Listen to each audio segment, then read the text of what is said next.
There you go.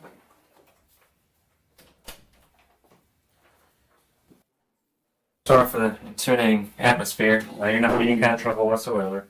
I know we already got a written statement. We just wanted to expand on it a little bit just to make sure every angle's covered. Make sure everybody's covered all together. That being said, can you state your name for me? Roslyn Parker, Ms. Parker, what's your date of birth?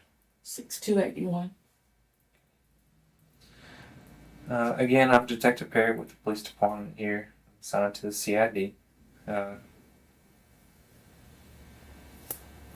Today I'm talking to you about an incident that happened with the arrest of Mr. Travis. It's Hines, I guess is how it's spelled. Hines. I'm not really sure how to pronounce it, to be honest. But with that, we're both been getting a lot of follow-up calls and everything like that, so just want to make sure everything's done correctly. If you could just sort of elaborate on, or start from the beginning of what happened, like when you first came in. So, I was only working lunch shift Saturday. So, he came in during lunch hours. It was, I think, around 12:30ish. He came in through the entrance on the first floor. I was working up on second floor. I didn't know what happened on first floor until after the whole incident. So I just went by what was happening when he came up to second floor. But he came up to the second floor. He came through the stairwell door, and he had two large backpacks, one on his back and one holding down in his hand. They were visibly full of something, and he walked in, and I made eye contact and said, "Hi, how are you today?" And which is what I do with everyone that comes in the building. And he just didn't acknowledge me, and he continued on through the building, and he was walking around looking like he was looking for something or looking for a spot. I don't know what he was doing, but it made us uneasy, me and my coworker. And then he went over towards the exit by the DVDs, which is one of our emergency exits, and he kind of touched that door and stuff. And then he came back and went in front of the desk, and then went back over by the stairwell, but he didn't go into the stairwell, and he didn't go up. He just leaned his head in and looked up to like see what was up there. And Like open the door? Well, the door was open. Oh. It was open. So he just looked up, and then he came back. And when he turned around, he looked towards me, like to see if I was looking at him. And I asked him, I said, sir, can we help you with something? And he got aggressive. He said, what is it that you think you can help with? And my response to him was, "Sir, I'm just asking if you need help, And my coworker, Carlo, was sitting there. Well, not sitting, he was squatting not far away from the desk, putting up DVDs. And he heard it too, and it kind of shocked him. And then he continued to do what he was doing, like looking around, and he didn't say anything else to me, and he went to the back. And then when he went to the back, I looked at Carlo, Carlo looked at me, and after he said that, he walked around a little more, and then he came back. And when he came back, he actually went up the stairs. He went back into the stairwell and went up the stairs. And when he went up the stairs, Carlo looked at me because he's back behind the desk at that point, and he said, like, he can't go up there. And I said, no. I said, but it's locked. He can't go up there. He's going to have to come back down. And he came right back down because he couldn't get in there. And when he came back down, he went straight to the back at that point. And Carlo looked at me, and I said, I don't know what he's doing. I said, I'm going to call and have someone come and check him out. I said, I don't know what he's doing, it does make, and Carlo said he was scared too. And so then I went downstairs, out the front door, and I called for my cell phone because I did not want him to hear us calling the police. And when I called, I told them what was going on. I told them that I just wanted somebody to come by and check him out to see if, I said I felt like he was casing the place. That's not words I gave to the dispatcher. Yes, ma'am. I felt like he was casing the place. And when I came back in, I asked Carlo, I said, is he still back there? And Carlo said, he's making a lot of noise. He said, there's been a lot of banging. And I said, well, what is he doing? And Carlo said, I don't know. And then I said, well, we need to see what he's doing. Like, we need to see. And I was about to go, and Carlo said, no. He said, you stay here and I'll go check and see. So he went and pretended to shelve items to try and see what he was doing. And all he could tell was that he was unloading his bags, but he couldn't see what he was doing. But all he knew, whatever he was unloading, it was some type of equipment, and he was banging it, you know, like knocking it down. So, of course, at that point, the police, I could see them from where the circulation desk is. You can see straight to the back. And there's a big window overlooking the parking lot. And I saw that they were pulling in. So then I told Carlo, I said, I'm going to go downstairs and meet them to kind of give them a heads up of what's going on before they just come in. So I went down there and I met them in the parking lot. And I told, at the time, when I made it out the doors, I saw, which I think was Officer Miller, going around the side of the building to go around the front, I guess. But I did stop Officer Favors and Davis and told them, and they said, okay, well, let's go in and see what's going on. I explained to them. They asked me, did we want him arrested or banned? I said, no. I said, I don't know that he's doing anything. I just feel that he needs to be, y'all presence needs to be in here so he sees you guys, that he knows that y'all came through here. I don't know what's going on. So they went up and they went to the back and talked to me, and we stayed up at our desk. We did not go back there. Yes, ma'am. And within minutes, well, the video shows the rest. I got you. How long have you been working there? 20 years. 20 years? In 20 years, have you ever called on anyone else? I've had to call before, but in my 20 years working there, I never immediately felt like my safety was, like I never felt scared like we did that day. We both thought he had either a bomb or he was going to shoot up the place. We were truly scared that he was going to do us something. I understand. But I saw the video and his mannerisms and stuff.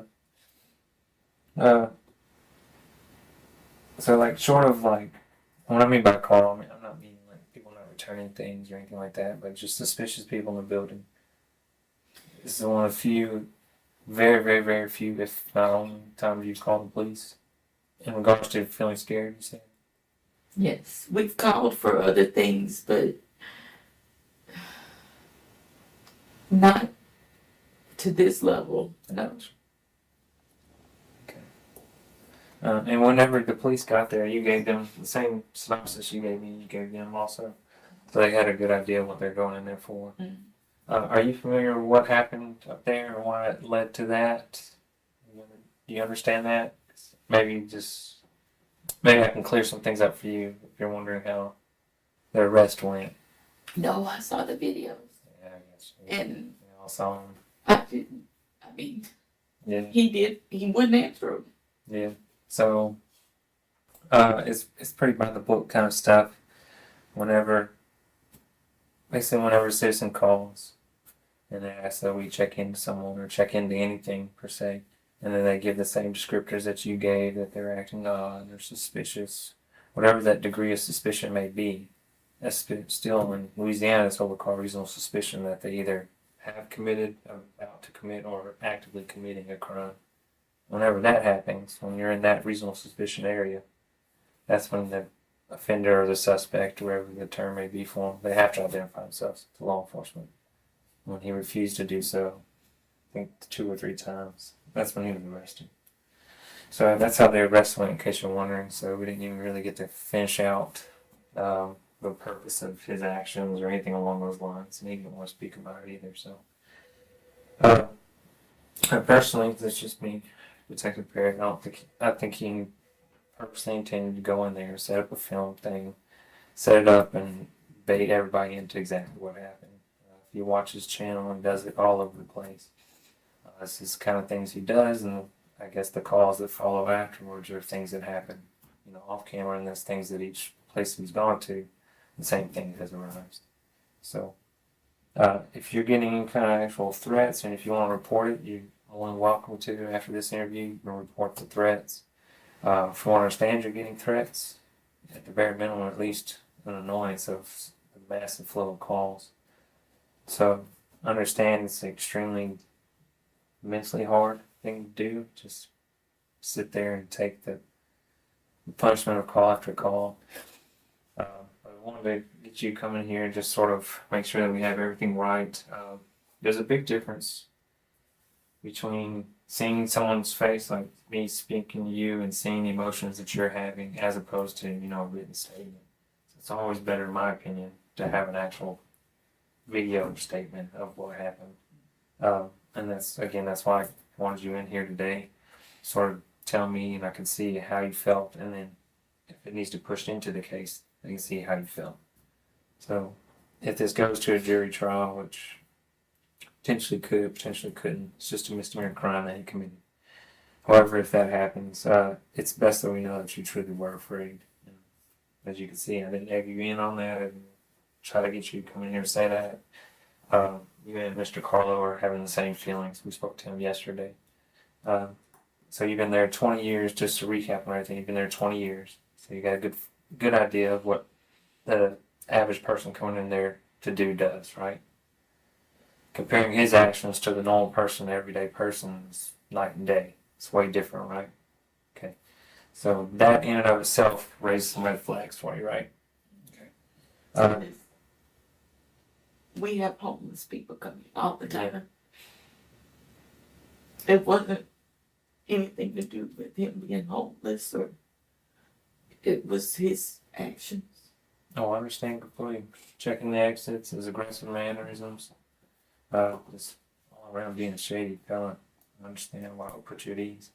I think you should feel completely justified in everything you did. I think you did the right thing on every aspect of what all happened. I'm not sure if you have any regrets. I hope you don't, because I think at the end of the day, you did the right thing. In my opinion, if you wouldn't have called, he would have stirred up some kind of commotion or something different, hence him banging around. I think he would have purposely got into a argument with y'all, with your staff, and coach y'all into calling one way or the other. Now, it didn't end up in his favor legally, because the way he did things. I guess maybe he's not familiar with Louisiana law, because if you watch his channel, he's all over the states. It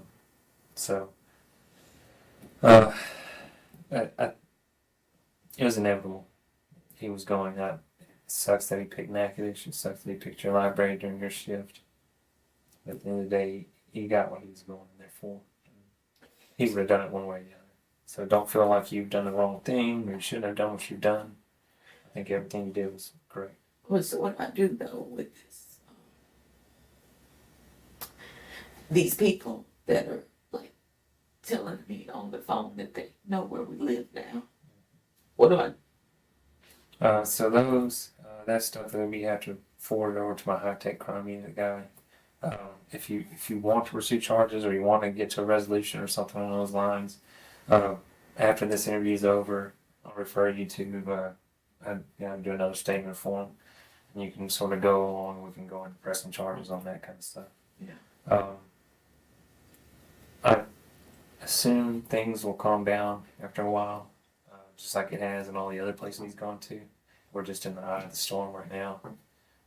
Hopefully, once everything passes and calms down, I have no doubt he'll pick a different place, do the same thing. I just have family, and I don't want. I understand. I completely understand. All the things they're telling you, they're forwarding it through to everybody. So they're getting our training division, they're getting our secretaries, they're getting our dispatchers, all these things. I mean, they're just making, in my opinion, they're making open-ended threats just to stir the pot, try to get him to try to get us to drop the charges. But I think they're just trying to cause as much turmoil as they can. And I think that's just what his following's about. I'll look into it a lot more, but from what I can gather, the other places that he's been to, same things happens. The police department gets bombarded by calls. The place that he harassed, I guess the best way to put it, the place that he visited gets bombarded by calls because they're upset that they even called the police to begin with. And it's, from what I understand, the few videos that I've watched, they haven't. It's just opening threats. They're just trying to scare him, basically. But has he ever put their names?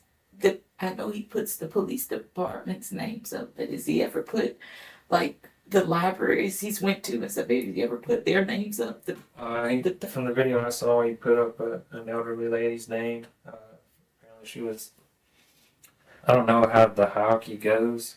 Whatever's right under the director. I'm not sure what that would be, what the term would be in your library. He's assistant.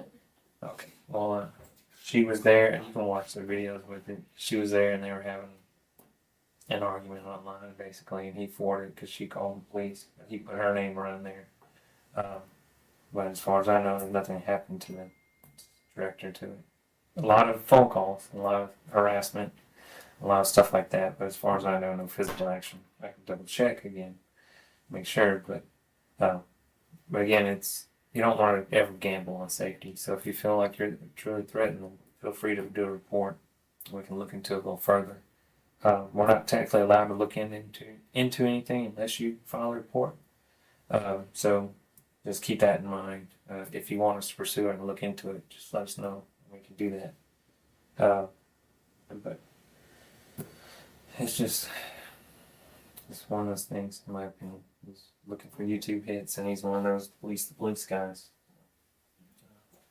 Y'all just have to butt in, of it, sadly. So. Do you have any other questions for me? No, I guess I'll just, whoever I need to see to file the report. Okay. All right. Do you have your ID on? Oh, that's good. All right, then. Anything else? You don't need it right now. We're not there, and I just want to stand for it. Anything else as far as that day? Just to recap everything. I really, really hope this will be the last time. Should be the last time. I'm sure you speak to the police about it. He came in. Oh, that's right. What did you say when you said the stuff on the first floor? What were you referencing? Stuff you said you didn't know about till after. So, Emily was at the info desk, and she said that when he came in, she also tried to engage with him and say hi, and he wouldn't acknowledge her either, which that would have thrown off red flags already if I'd have knew that too, but he didn't. And then Miss Francis, which is my other coworker, she said that she was in the not the break room, the tech services department, which if you've ever been in the library, you walk in through the lobby, and then there's an opening and a wall, and right there on the other side of the wall is the info desk. But then there's like a little hallway, and there's a door directly at the end of that where you can turn and go, and you can go in tech services. Well, what he did was she was in there, but the door was open to tech services, she said, and he was walking towards the door, but she was far enough, about 10 feet away, and he stopped and he just looked at her, and then he turned and went the other way. But and that does say employees only on that door, but he made her feel like he was going to come in too. I see. So she was under the impression that if he didn't see her, he would just went in. Okay. I got you. Again, I think he was trying to, again, egg it all on, encourage you to call the police. He's just going to do whatever he had to do to get the police call on. So, again, just because you called, I would feel bad. I did after when they took him out. It hit me at that point. And I told my director when I called her after that happened, I said, he's been in here before. I can't tell you what year it was. It could have been 2 years ago. It could have been a year ago. Could have been 3 years ago. I'm not good with time with the pandemic. But I do know that he's been in there before. So, and I said, when I found out what his name was, we went back to our patron problems, things like that, incident reports to see if we could find anything. But we couldn't. But I said, I know his face. He's been in here before. And then, of course, one of my other coworkers who's been there a while too, she said that she just remembered him coming in, and they was worried about him bringing in those bags and stuff. And then I said, well, that's what it is. He didn't do anything that time. And so we didn't, even though he brought those bags in, I remembered my other coworker, Teresa, was concerned about him coming in with those bags. And he was just using the computer at the time. I said, well, he's not doing anything and he's not breaking a rule. But he has been here before. But then he said he hadn't. Interesting. But he's been here before. But I can't say when. And then, of course, one of the other coworkers that's been there, when she saw his face, she immediately said, oh, he's been here before. Like, because we were concerned before, but he didn't push us to that point to where. But when I called, I had not recognized him at that point. I didn't recognize him until he was leaving out, and that's when because he was talking at that point and saying things out loud to the police officers, asking them what crime, and his voice and everything, it registered to me at that point. I got you. Well, I'm sure he does a lot of homework before he does on his video. He has to sound educated on video, so I'm sure he does a lot of prep work. Well, and that may have been it. That may be why it came in on a Saturday. Like, it could have been last year that he was here, and he just went through to see how things were. Probably so. Probably mark it down and plan his quote unquote his attack. He's come through, getting his video set up. It's no coincidence that he had all his stuff set up right before. So. It's all a big bait and trap. But again, feel free to do the report and we'll look into it and contact you. I'll try to get my high tech guy on it. Okay. All right. Thank you very much. Get you out here, get you started on full. I was right back where it's at originally. Okay.